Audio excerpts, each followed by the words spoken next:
Mais quel mystère se cache derrière l'attaque présidentielle de N'Djamena? Le maréchal Mahamat Kaka Idriss Déby paie-t-il le prix de son ingratitude supposée alors qu'au même moment, sommet de déguerpir, les troupes françaises ont entamé leur retrait du pays. 90 minutes pour analyser la situation avec au plateau Luc Koumé Abalo Abaki. Monsieur Abaki, bonjour.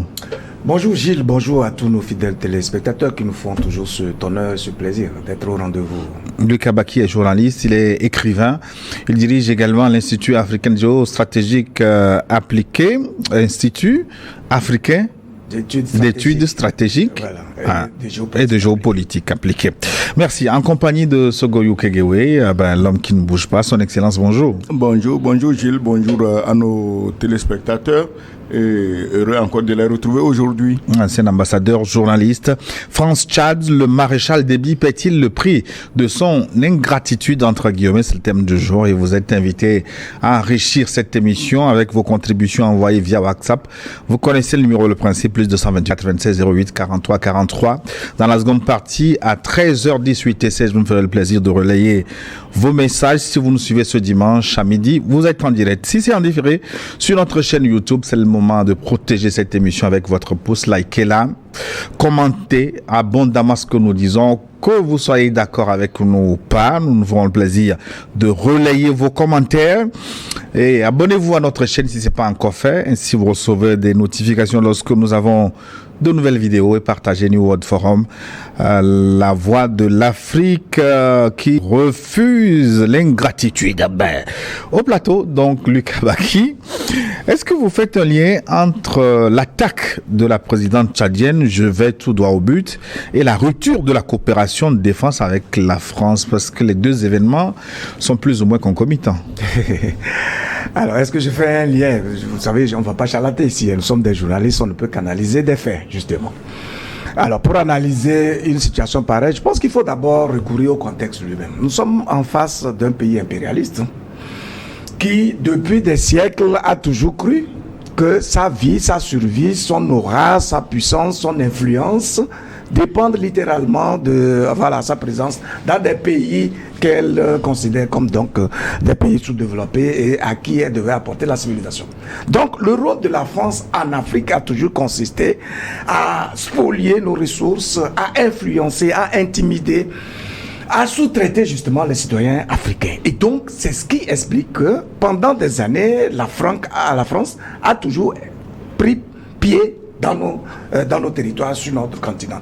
Jusqu'à la question de la décolonisation, qui n'a d'ailleurs pas prospéré, puisque justement, lorsque les Africains ont décidé d'arracher leur liberté et donc d'acquérir leur souveraineté, la France a trouvé les moyens de mettre encore des nœuds qui lui permettent précisément de continuer à contrôler justement notre économie, notre vie politique, notre vie culturelle, sociale, etc. etc. Et donc, c'est ce qui explique que jusqu'à cette date-là, la France a encore des bases militaires dans beaucoup de nos pays, tout comme elle continue de contrôler nos ressources financières à travers le franc CFA, etc., etc. Et dans un tel contexte, lorsqu'un pays souverain décide justement de la rupture des accords de coopération militaire avec un tel pays, et que dans la même foulée, ce pays-là subit de plein fouet une attaque au niveau de sa présidence, etc., on est en droit, par pur bon sens, de se dire qu'il y a un lien. D'autant plus que le Tchad n'est pas le tout premier pays à dénoncer les accords militaires et à subir ces genres, justement, d'attaques-là. Vous vous rappelez la situation du Mali, lorsque le Mali a dénoncé les accords militaires et demandait précisément le départ des forces militaires françaises. Vous avez vu tout le méli-mélo qu'il y a eu, au point même où le Mali a été amené à documenter des situations de connivence entre les forces françaises et les ennemis de ce pays, notamment les terroristes, etc. Et je peux vous ajouter le cas nigérien. Voilà, exactement. Que ce soit dans le cas du Niger, que du Nigeria, ou même donc du Tchad, on peut se dire que la France n'ayant pas changé de logiciel, il est clair qu'elle prend toujours en mal cette question de souveraineté qui commence donc à germer et à prendre corps dans nos pays. Et donc toutes les fois où un dirigeant africain se donne l'audace de demander à la France de déguerpir du point de vue militaire ou même économique, il y a toujours cette question de représailles qui se manifeste. Et donc, c'est clair que dans un tel contexte, on ne peut ne pas établir un lien entre précisément cette attaque du palais de N'Djamena et justement l'annonce de la rupture des accords militaires entre le Tchad et la France. Oui, mais attaque, certains apportent des doutes peut-être raisonnables parce qu'il s'agirait d'un bus qui serait tombé en panne et des badauds se seraient sortis de ce bus pour se diriger vers la présidence avec des couteaux. Situation quand même rocambolesque. Excellence Sogoyou Kegewe, est-ce que vous faites un lien entre ces attaques qui surviennent au moment où les troupes françaises sont en train de quitter le Tchad? Mais quand un président passe son temps à insulter crapuleusement ses collègues présidents d'Afrique juste parce qu'ils sont noirs et qu'ils n'ont droit à aucun respect, aucun égard, il les traite d'ingrats. Il tourne en bourrique des chefs d'État africains âgés qui auraient pu être son papa, comme en Côte d'Ivoire, comme au Sénégal, en disant c'est moi qui ai décidé, et on leur laisse l'honneur d'annoncer et ils s'approprient l'affaire. Je voudrais même, avant d'aller plus loin, parler de l'ingratitude que le président français dénonce à tout va. Mais la France est pleine d'historiens de haut niveau. Pourquoi il n'y a pas un seul qui puisse aller à l'Élysée rappeler à ce gamin? C'est vrai, il a été tellement traumatisé. Il semble quand il avait 16 ans, il a eu des traumatismes qui l'ont marqué tellement qu'il a toujours besoin de compensation, de dominer quelqu'un, parce que lui, là, a été écrabouillé très tôt. Alors, il n'y a pas un historien pour aller dire à ce Macron, à propos d'ingratitude, ce que la France doit à l'Afrique. Parce que si on ne le dit pas, parce qu'on sait que nous les Africains, c'est vrai, on ne connaît pas notre histoire, ou bien quand on la connaît, on la néglige. Les Africains, leur chanson, ah non, il faut laisser ça, c'est passé, Dieu va tout faire. Mais attendez, si vous continuez comme ça, vous voyez ce qui se passe aujourd'hui? Si vous continuez comme ça, c'est notre existence même qui est en cause. Parlons de reconnaissance. Sans l'Afrique, il n'y aurait plus de France aujourd'hui. Dès que les Français, l'armée française a entendu le premier coup de feu des Allemands, mais ils ont fui comme des lapins. Et le seul qui avait des couilles pour résister, c'est De Gaulle. Et il a rallié l'Angleterre. Le reste, ils ont fui. Ils sont allés à Vichy avec leur vieux maréchal Pétain. Et aujourd'hui, c'est ces pétainistes-là qui ont fui devant les Allemands, qui traitent les Africains d'ingrats. Parce que, justement, ils n'ont pas vu les prouesses des Africains pour libérer la France, d'autant plus qu'ils étaient en train de faire bisous, ami avec les nazis. Alors, Macron, s'il connaissait un peu l'histoire, ou bien s'il avait la chance d'avoir un historien à ses côtés, saurait que pourquoi on parle de tirailleurs sénégalais? Il n'était pas seulement sénégalais, mais ça veut dire que le Sénégal a donné certainement le plus grand contingent, et Dakar étant le plus grand port d'où les gens partaient, est-ce que la France a payé quelque chose au Sénégal pour tout ce que le Sénégal a sué et saigné pour elle? En récompense, ceux qui se sont battus, les survivants, on les a amenés à Tiaroy, on les a exécutés comme des malfrats. Ça, c'est la France. Maintenant, le Tchad. Mais est-ce qu'il n'y a pas un seul Français qui se rappelle que quand De Gaulle a proclamé la France libre de Londres, que le premier État qui s'est rallié à l'idée de la France libre sous la direction du gouverneur Félix Eboué, c'était le Tchad. C'est le Tchad qui a été le premier État de la France libre. Ce n'est pas la France actuelle qui l'était, c'est le Tchad. Et c'est du Tchad qu'ils sont partis, aller en Afrique centrale, Brazzaville, machin, avec le général Leclerc, qui a combattu dans le désert jusqu'à Koufra. Ils ont fait le fameux serment de Koufra, où ils ne baisseraient les armes que quand Strasbourg aurait été pris. Tout ça, qu'est-ce que les Africains ont eu en échange? En échange, c'est que quand la guerre est finie, les Africains auraient dû faire comme les Américains, occuper la France avec des bases militaires et imposer à la France une monnaie. Ils ne l'ont pas fait. Tout bon gentil, ils sont retournés chez eux. Et c'est la France qui les suit avec son armée pour les occuper, avec une monnaie de singe, pour leur imposer ça, pour les maintenir dans la misère, une misère noire, parce que nous sommes noirs certainement, une misère noire, jusqu'aujourd'hui. Et tout ce qui se passe dans le monde, cette soif de liberté qui secoue toute la planète et tous les peuples, la France fait comme si les Africains, eux, n'avaient même pas le droit de rêver au mot liberté, et ils sont là avec des conneries du genre démocratie, droit de l'homme, alors que c'est un peuple, c'est pas un peuple, c'est pas le peuple français, mais c'est des dirigeants pires que les nazis, parce que ce qu'aujourd'hui Macron fait, et il dit sur nous, mais c'est un nazi, les chefs nazis ne faisaient pas mieux et pire. Donc, le Tchad, 1 280 000 km². La France fait combien de... Quelle superficie? Et ce pays-là dit, écoutez, nous pouvons nous défendre nous-mêmes, parce que depuis que les Français sont en Afrique, dès qu'ils sont en Afrique, dans un pays, avec leur armée, le terrorisme fleurit, l'insécurité fleurit, les gens meurent. Alors, les gens, à commencer par les États du Sahel, ont dit, mais quand même, ça suffit. Nous allons nous défendre nous-mêmes. Aujourd'hui, le Tchad, lui n'a même pas encore dit ce que les gens du Sahel ont dit. Le Tchad dit, écoutez, ramassez vos soldats, votre soldatesque, rentrez chez vous. La France est assez grande, il y a assez d'espace pour loger 1000 soldats. On ne sait pas pourquoi vous venez occuper notre pays. Et cela finit par quoi? Une attaque contre la présidence.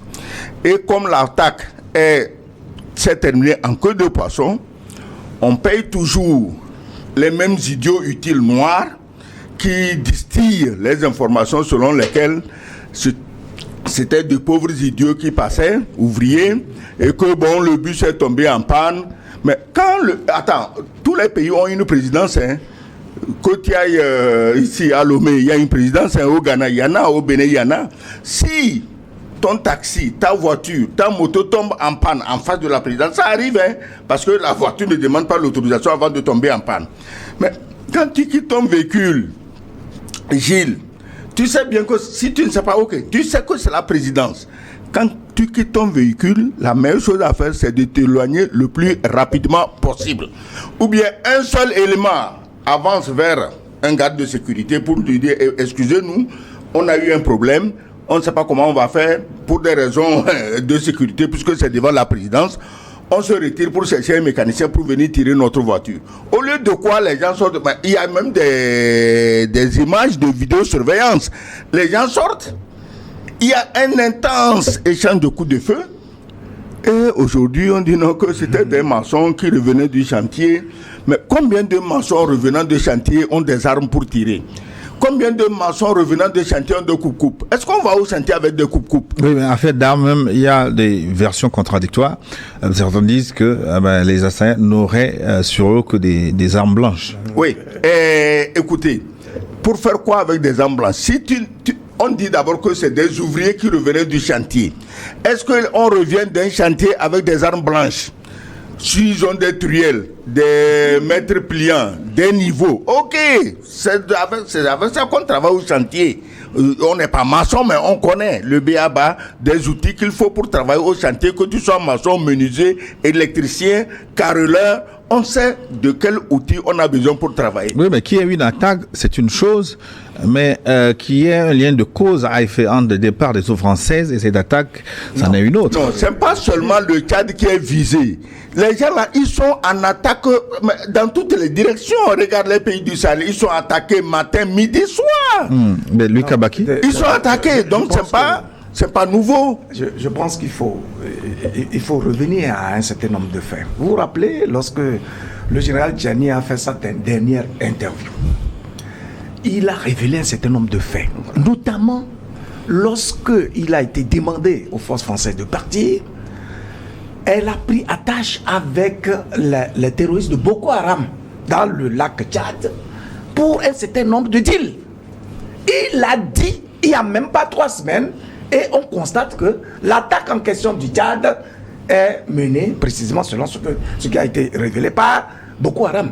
Or, il y a très longtemps qu'en réalité, on n'entendait plus cette histoire de Boko Haram. Donc, ça veut dire qu'il y a un lien de cause à effet. Et puis, je précise que lorsque le général Tchiani a dit cela, on n'a pas entendu la France démentir quoi que ce soit. C'est plutôt la CEDEAO qui a trouvé opportun de couvrir certains des pays, comme le Nigeria. Comme quoi le Nigeria n'était pas en connivence avec qui que ce soit, qui n'aurait pas la perspective de mise en place d'une base militaire quelconque française au Nigeria. Patatras, c'est plutôt Emmanuel Macron qui, devant ses ambassadeurs, dit clairement qu'il a engagé un nouveau partenariat avec le Nigeria. Et que bon, mais voilà, c'était une aberration qu'il n'y ait pas eu ce type de relationnel au départ avec le Nigeria. Vous voyez? Bizarrement, lorsqu'il y a eu l'attaque du Tchad, ou même la déclaration de Macron la dernière fois, insultant des chefs d'État de notre sous-région, est-ce que vous avez entendu la CEDEAO? Mais c'est une insulte générale contre tous nos États lorsque on réclame une sorte de reconnaissance à nos États, alors qu'en fait, comme l'a rappelé tout à l'heure l'ambassadeur, c'est en réalité à la France d'exprimer reconnaissance au regard de tous les sacrifices qui ont été consentis. Vous savez, ce n'était pas l'occasion précisément pour la CEDEAO de se manifester et de dire, mais ça suffit, que ces genres de provocations, d'insultes du président français doivent suffire, mais rien, silence radio. Tout ceci pour dire qu'en réalité, beaucoup de nos chefs d'État sont englués dans une forme de torpeur. Ils sont encore dans une peur bleue, pensant que la France est encore cette puissance, entre guillemets, qui doit pouvoir légitimer leur pouvoir dans nos pays. Il faut qu'ils comprennent qu'on est à un tournant décisif et que les populations en Afrique ont pris conscience du devoir pour eux de s'assumer désormais. Et donc, dans un tel contexte, quelles que soient les gesticulations de la France, quel que soit tout ce qui va se faire comme conspiration contre nos États, l'opinion étant déjà vive autour de cette question de liberté et d'indépendance, on ne pourra plus faire marche arrière et la France ne pourra que déguerpir. Et malheureusement, tous ces États-là, tous ces dirigeants qui malheureusement ne rentrent pas dans cette dynamique, mais vont être dépassés par les événements et ils vont devenir curieusement la risée justement du continent africain. Mais Excellence, en réalité, pourquoi la France prend-elle mal la dénonciation des accords militaires avec certains pays africains? La France est un État négrier. C'est-à-dire? Qui ne mange que par le pillage, par le vol, par l'assassinat. C'est un État négrier. Non, et un État négrier ne peut s'imposer que par la force. Et la force, c'est l'armée dont elle a essaimé les pays de son ancien précaré. Ça n'existe plus. Alors, quand tu dénonces ça, c'est que tu touches à son beefsteak. Voilà pourquoi la France ne peut pas accepter. Est-ce que c'est difficile à comprendre? Depuis que 3 pays seulement, Niger, Mali, Burkina, qu'on dit être les plus pauvres, depuis qu'ils ont quitté l'esclavage, depuis qu'ils ont quitté les conneries de la Banque de France et de la BCEAO, mais ils vivent bien. Et qu'est-ce qui se passe? C'est en France qu'on s'aligne pour fouiller les poubelles pour manger. Même au Burkina, même au Mali, au Niger, qu'on disait pauvres, on n'a jamais vu ces scènes horribles. Des gens alignés, des pères de famille, des mères de famille, des jeunes étudiants alignés pour fouiller les poubelles pour manger. Oui, mais bon, les gens qui cherchent, qui se débrouillent pour manger, ça existe dans tout le pays, non? Non, ça n'existe pas dans tout le pays. On parle de la France, de la France généreuse, de la France riche, de la France des abondances. C'est d'elle qu'on parle. On ne parle pas du Burkina, du Mali ou du Niger. Ben, on ne peut pas dire qu'il y a plus à manger dans nos pays qu'en France. Quand même, bon. Donc, si 3 pays partent et qu'on en est déjà réduit à cette misère, imagine que les autres suivent. Mais la France est finie, complètement finie. Donc, le combat d'arrière-garde que mène Macron, on le comprend. Parce qu'il va faire quoi? Il va gérer comment? La France est un pays industrialisé, très fort, dans des technologies de pointe. Mais qu'est-ce que Macron a fait? Il a pris les fleurons. Alstom, il a vendu aux Américains. Pourquoi il a vendu aux Américains? Les Américains n'avaient pas besoin de ça. Il a vendu, pourquoi? Parce qu'il se dit, mais il y a tellement de noirs à écrémer, à voler, Que bon, je m'en fous, prenez mes usines, prenez Alstom, prenez les choses nucléaires, l'industrie nucléaire, tout. Mais moi, je vais aller prendre chez les nègres et je vais vivre. Voilà que les nègres refusent qu'on prenne. Voilà qu'il a déjà bazardé ces industries. Et voilà ce pays au milieu du gué, à qui ne reste que la violence et le terrorisme pour manifester son existence. Voilà, Luc Abaki, mais pourquoi ça fait mal? Ce que l'ambassadeur dit est d'autant plus vrai que je veux corroborer ça avec un certain nombre de chiffres. Vous voyez, depuis l'arrivée d'Emmanuel Macron au pouvoir, il a traîné la dette française jusqu'à aujourd'hui 3 milliards d'euros comme dette, soit 114% du PIB français. C'est du jamais vu, ni en Europe, ni en France, ni dans le monde. Vous comprenez? Ça veut dire qu'aujourd'hui, la France est un pays pratiquement, disons, en banqueroute. Vous voyez? Première chose. Deuxième chose, sur le plan économique et social, enfin, politique et social, vous voyez combien il a toutes les difficultés pour gouverner parce que, justement, il a flétri son aura et son audimat auprès de la population à plus de 76%. Je précise que tous ces chiffres-là que je donne sont donnés par les instituts français. Aujourd'hui, c'est 54% des Français qui nous ont révélé Macron depuis 2017 demandent sa démission. En tout, ça veut dire quoi? Ça veut dire que c'est quelqu'un qui a fait le fiasco. C'est quelqu'un qui a échoué littéralement par rapport à la mission pour laquelle les Français l'ont révélé et l'ont mis sur leur piédestal. Et donc, dans un tel contexte, un tel monsieur a quoi d'autre à faire que de ne jouer de façon désespérée à une forme d'existence qui, en réalité, ne peut même pas avoir corps. Donc, à partir de l'instant où, sur le plan interne, sa légitimité n'existe pratiquement plus, alors qu'il s'arc-boute toujours sur ce titre de président, il est obligé de parler. Je dois préciser qu'en 1969, lorsque le général de Gaulle a dû démissionner, il n'avait pas cette impopularité-là.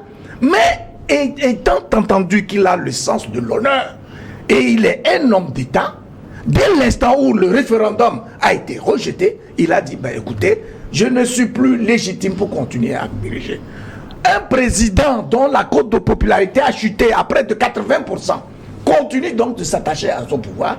Et qu'est-ce qu'il fait? Il ne fait que multiplier des provocations. S'il a autant déçu les Français qui ont investi leur confiance en lui, pourquoi vous voulez qu'il puisse être utile à la communauté internationale et notamment à l'Afrique, qui a été toujours le terrain d'exploitation et de spoliation des ressources dont nous disposons? Donc c'est pour dire qu'en tout état de cause, lorsqu'on parle du président Macron, il faut comprendre que c'est quelqu'un qui est structurellement et psychologiquement décapité. Et dans un tel contexte, il joue à la survie à travers des péroraisons tonitruantes, à travers des affirmations gratuites, à travers des théories qui n'ont aucune emprise sur le réel. J'ai fait une émission pour dire que, étant dans cette fragilité-là, il ne peut que nouer avec le déni. Donc chaque fois qu'il fait une affirmation, chaque fois qu'il sort, c'est des coups de bluff, des coups il fait du bruit médiatique pour maintenir son existence parce que sa parole n'est plus soutenue par des œuvres nobles qui devaient l'élever. Il a fragilisé la France et voilà pourquoi nous pensons que nos dirigeants doivent saisir l'opportunité aujourd'hui pour commencer à s'affirmer et pour tirer donc les marrons du feu parce que la France, qui était notre handicap majeur, ne représente plus rien aujourd'hui sur le plan international et aucun dirigeant n'aurait ce droit-là de continuer à se faire d'illusions en pensant que sa légitimité pourrait tenir encore de la France. Luc, vous parliez des théories de Macron. Une de ces théories a retenu l'attention lors de ses propos controversés que nous sommes en train de commenter. C'est la théorie de l'ingratitude.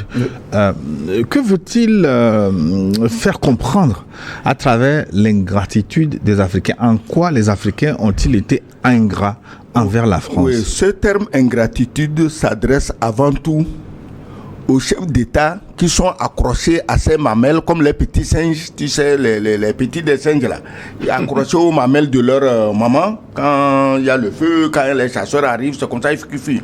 Il y a 3 ou 4 chefs nègres accrochés encore au sein de Macron, c'est à eux qu'il s'adresse en premier lieu. Il leur dit, mais moi, je vous ai fait l'honneur de vous donner la primeur d'annoncer le faux retrait, le vrai faux retrait des troupes françaises.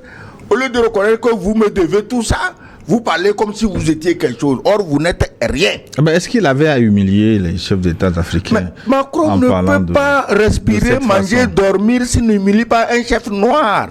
Il a traité, le président Roch Marc Christian Kaboré du Burkina Faso, il l'a traité de petit électricien. Et le président Paul Biya, qu'on l'aime ou qu'on l'aime pas, quand même, vu son âge, c'est une icône.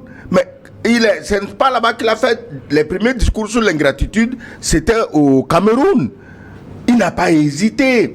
Donc chaque matin, je dis, c'est un type qui a été frustré depuis l'âge de 16 ans.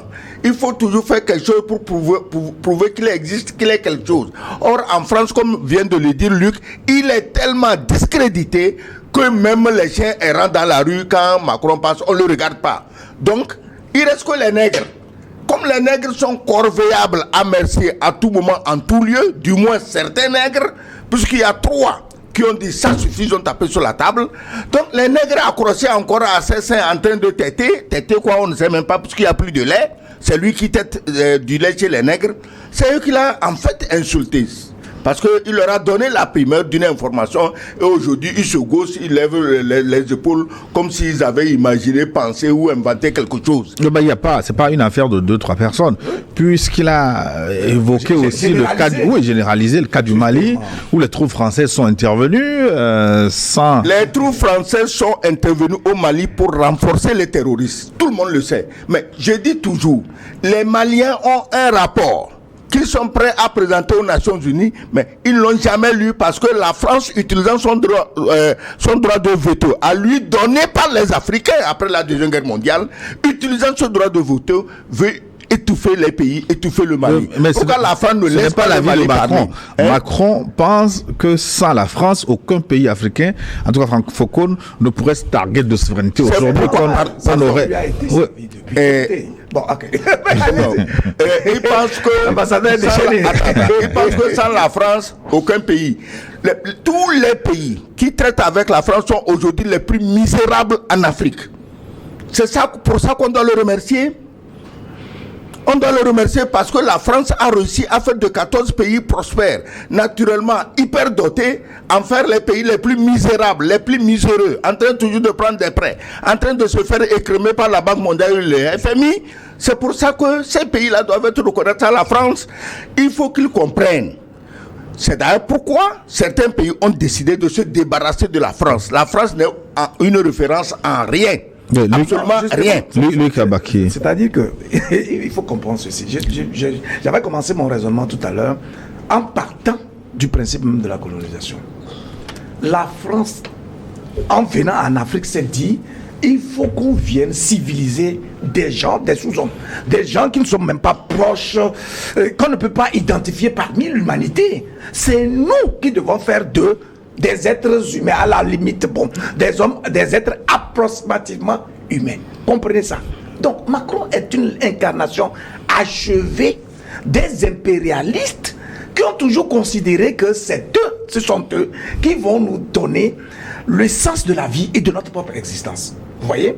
Donc ça veut dire quoi? Si vous êtes avec quelqu'un qui a un tel paramétrage mental, psychologique, toutes les fois où vous allez lui rappeler que vous êtes aussi un être humain, il considère que vous êtes en train de rentrer en fronte.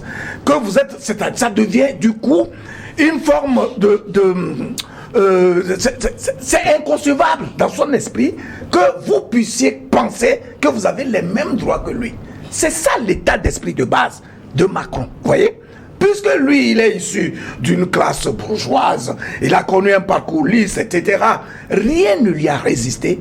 Il pense que la race blanche étant dans une suprématie totale, tout ce qui est noir lié donc à notre continent doit se soumettre justement au desiderata du français qu'il est. Vous voyez? Donc dans un tel contexte, quelles que soient les circonstances, quels que soient les faits et leur évidence, il va les nier.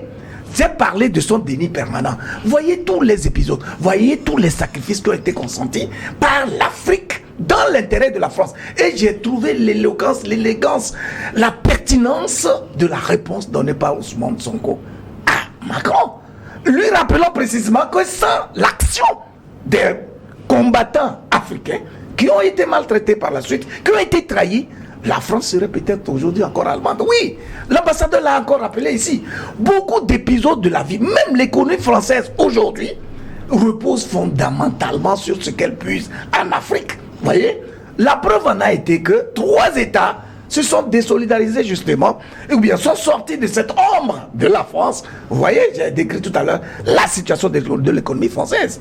Et donc c'est pour dire qu'en tout état de cause, lui, il est dans une bulle, il est dans un déni, il ne reconnaît jamais ses faiblesses. Et voyez-vous, c'est aussi le même style qu'il affiche vis-à-vis des Français, au point où il continue de s'écrouler, mais il pense que la faute doit toujours venir des autres, des leaders politiques, voilà, des syndicats, etc., qui ne comprennent rien. Un monsieur qui a été élu, en moins d'1 an, 80% de la population française s'opposait à lui. Je parle des gilets jaunes, des gilets jaunes en 2018. Tout ce qu'il y a eu, et il a reprimé toute cette manifestation dans une violence inouïe, dans un pays supposé être un pays démocratique, un pays des droits de l'homme, un pays des valeurs. Aujourd'hui, au bout du compte, qu'est-ce que la France incarne? Parce que par le passé, ce qui nous était toujours servi, c'était un pays de démocratie, un pays des droits de l'homme, un pays qui était référencé comme étant celui-là qui incarne des valeurs humaines. Aujourd'hui, au regard de tous les errements, de tout ce qui a été fait comme faux pas par Macron, qu'est-ce que la France incarne? Voilà la situation dans laquelle nous sommes. Et nous pensons que quand il parle d'ingratitude, en fait, il dit tout le contraire de ce qui doit être dit. Et ça a toujours été comme ça parce que c'est ce qui explique qu'il s'écroule aussi littéralement sur le plan politique, sur le plan économique, sur le plan social, sur le plan culturel, sur le plan des valeurs à tout point de vue. On ne devait pas le prendre au sérieux. Ça aurait été une occasion, je pense que les Africains doivent comprendre. J'ai même publié un article dans lequel je dis que Macron est une chance pour l'Afrique. Oui. Parce que toutes les fois où il fait une sortie ratée, il nous donne les instruments de combat pour éveiller les consciences. Et ces sorties ratées, il y en a beaucoup. Finalement, avec ses propos, Macron est en train de pousser aussi le Sénégal à rejoindre le camp. Est-ce que le Sénégal avait besoin d'être poussé? Moi, j'ai dit ici la dernière fois qu'après Tiaroy, ces pays devaient quitter la France. Mais ils n'ont pas quitté parce que on vous a montré que vous êtes venus nous aider, mais vous n'êtes rien. Au lieu qu'on vous paye vos misérables pécules, on vous tue. Mais ça n'a pas réveillé les Sénégalais.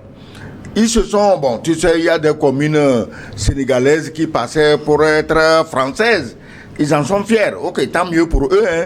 Mais les 2 qui sont aujourd'hui au pouvoir au Sénégal, ils ont fait rêver tout le monde. En parlant de rupture, ils sont revenus, ils sont arrivés, on n'entend pas rupture.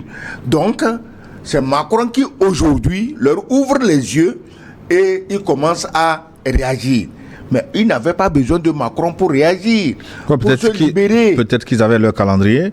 Il s'est arrivé, ils n'avaient pas de majorité à l'Assemblée nationale. Je pense que moi, j'ai toujours mis les gants par rapport au Sénégal. Parce que quand je vois Ousmane Sonko et Diomaye Faye, actuel Diomaye Faye, quand je revisite leur discours d'abord, je pense que c'était des gens quand même, c'est des gens qui sont convaincus, qui ont une vision, qui ont une rage, en tout cas, d'incarner le pouvoir au Sénégal.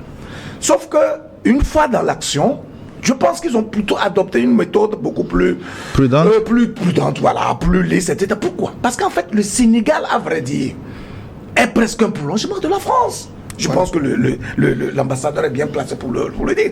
C'était la capitale de l'AOF. Et donc, beaucoup de choses françaises ont été faites à partir du Sénégal pour envahir l'Afrique de l'Ouest. Et donc, dans un tel contexte-là, même si vous êtes animé par un sentiment de rupture, vous devez adopter une méthode. Et je pense qu'au bout du compte, c'est le résultat qui va compter. J'ai été totalement convaincu par la réaction d'Ousmane Sonko à la suite de cet écart de langage exprimé justement par Emmanuel Macron. Et je me dis qu'à partir de ce moment-là, effectivement, même si il pensait marcher sur les œufs avant d'aboutir à un résultat probant, Macron accélère le processus de cette rupture à travers son insolence, sa condescendance, son paternalisme, mais sa carence quand même en sagesse et en valeur humaine. Mais c'est d'autant plus frappant qu'en fait, il était dans un contexte quand même de diplomatie. C'est-à-dire qu'il s'adressait, si vous voulez, à des diplomates chargés du rayonnement de l'image de la France dans le monde. Et en Afrique. Ou bien n'est-il pas suffisamment informé? Parce que moi, j'ai vu le discours que j'ai pas voulu repasser au cours de cette émission. Mais quand vous voyez ses yeux, ses gestes, il est quand même sincère dans ce qu'il dit. Ça veut dire qu'il y a un problème quelque part. Qu'un président de la République peut manquer des instruments d'information adéquates? Non. Il a sa personnalité, il a ses convictions. Il a décidé d'être dans le déni, je le répète encore. C'est-à-dire qu'en fait, s'il doit s'en tenir à la réalité, est-ce qu'il peut tenir même un discours devant les diplomates concernant la place de la France dans le monde aujourd'hui? Objectivement parlant. Puisque justement nous sommes en train de démontrer à travers des faits qu'il a littéralement effondré l'image de la France à tout point de vue. Aujourd'hui, quel que soit là-haut le président Macron passe, c'est comme si c'était un garçon de course qui passait. Tous ses propos sont pris comme un amuseur de galerie. Vous le savez, à tout point de vue. Donc, dans un tel contexte, il doit parler en tant que président de la République. Vous voyez, il est conscient qu'il n'a plus de légitimité. Il est conscient qu'on demande sa démission. Il est conscient qu'il a déstructuré tout l'État français. Mais il doit parler. Et alors, il doit parler de quoi? Si ce n'est justement de mettre du vernis, d'embellir et de camoufler en fait toutes ces faiblesses-là qui font qu'il a un traumatisme psychologique aujourd'hui. Oui, malheureusement, je suis obligé de vous donner raison sur beaucoup de points, notamment les déclarations de Macron. Je me rappelle de certaines concernant l'Ukraine où il allait jusqu'à promettre des troupes au cas où écoutez ceci. Le front était percé. Oui, tu fais bien de parler de l'Ukraine parce que Macron, c'est comme celui qui dirige l'Ukraine. Tous, quand ils parlent, tout dépend de ce qu'ils ont fumé le jour-là. Non, excellent. Non, quand ils parlent, tout dépend de ce qu'ils ont fumé. On va choisir les bonnes formules. Non, attends, fais attention. Parce que toi-même, tu as dit que tu l'as regardé parler. Quand tu le regardes parler, regarde ses yeux. Oui, regarde la gestuelle. Moi, j'ai trouvé la sincérité. Il ne se rend même pas compte qu'il parle devant des ambassadeurs. Laisse de côté les Africains. Mais tu es un chef d'État. Tu parles devant tes ambassadeurs et tu parles comme un chiffonnier. Devant les ambassadeurs, est-ce que lui, Macron, s'il était un chef d'État normal, il serait d'accord qu'un ambassadeur parle comme ça dans le pays où il est accrédité? Un chef d'État, il paraît qu'il n'est toujours pas normal. Donc ce n'est pas un problème. Si vos propos de chaque jour dépendent de ce que vous avez fumé ou sniffé, c'est normal. Parce que c'est pas... attends, qu'est-ce que tu veux? Il y a quelque chose de fondamental. J'ai écouté Edwin Plenel, l'homme de Mediapart, qui disait que Macron a été élu par défaut. Que, en fait, et puis depuis de quelques années, c'est la même technique pour être élu en France. On brandit l'épouvantail du Front National et on se fait élire par défaut.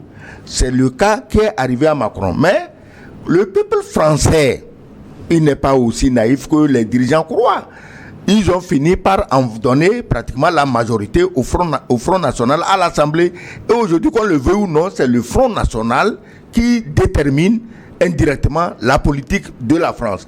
Macron n'est qu'une marionnette entre les mains du Front National que les Français ont voulu éviter en donnant le pouvoir à quelqu'un qui était fait pour tout, peut-être pour gérer une petite banque de quartier, mais pas pour diriger la France. Voilà. Oui, mais écoutez, je pense qu'en revenant justement sur le sujet, parlant de l'ingratitude, c'est l'occasion vraiment de rappeler un certain nombre de choses à nos dirigeants. Si on a été obligé de titrer l'émission de cette manière, c'est parce que on recourt aux conditions dans lesquelles le président, le maréchal Déby est venu au pouvoir. Voilà un des cas qui explique que malheureusement la France se croit toujours un pays sur lequel nous devons compter en Afrique.